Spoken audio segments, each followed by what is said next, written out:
Sonny Beal.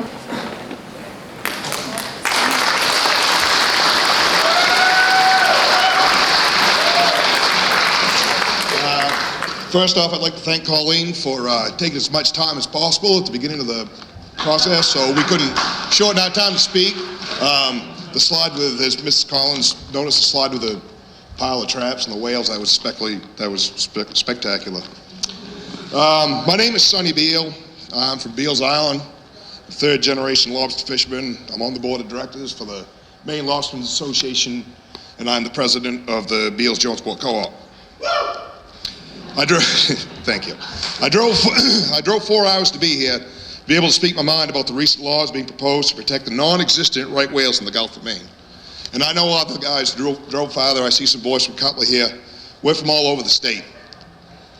Trying to get Maine's lobster fishermen to agree on anything is almost impossible because we're independent businesses who all have a different approach in how we run our business.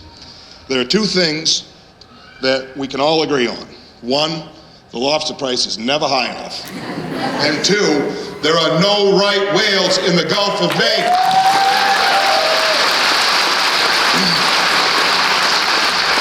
Yet, here we are, gathered here, fighting for our industry, trying to tell the federal government that we are not the problem. The government, along with its environmental groups, have come up with ridiculous statements about the right whale. Stuff like the north and south right whale don't interact. Like there's an invisible fence that they can't cross, you know.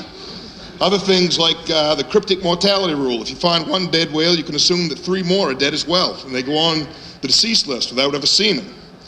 What about the whales you think are dead, and then they show up 5 years later? Those go back on the alive list, so what about the 3 suspected dead whales? Do they go back on the list? I highly doubt it. How about the statement that 90% of right whales have been entangled? How about the ones that have been run over by a ship and have propeller marks up their back? Oh yeah, that's right, we forgot. Big Oil donates to the environmental groups. We don't have to worry about that.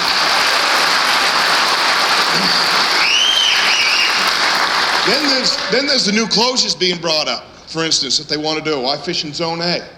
They want to close Zone A for May, June, and July because a computer program says that there might be a possibility that there might be a whale off of Cutler. A computer guess is what they're going on. You're going to cripple the Maine economy with your lies and computer guesses. I'm all about talking about the lobster industry. I'm talking about the entire state.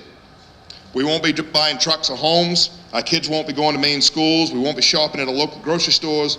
We won't be taking trips to Old Orchard Beach or Moosehead Lake. In fact, the banks will be crippled because they'll own everything, including our boats.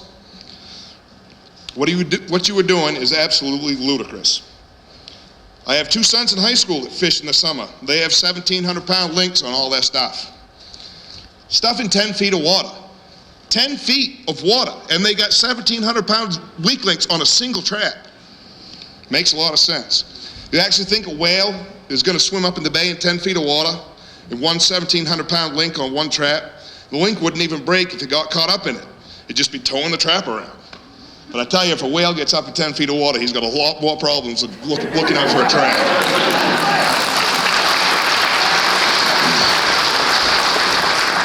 So you're telling my 2 sons there is 0 chance that they will have the opportunity to lobster fish like their grandfather and great-grandfather. And you're telling me the same damn thing.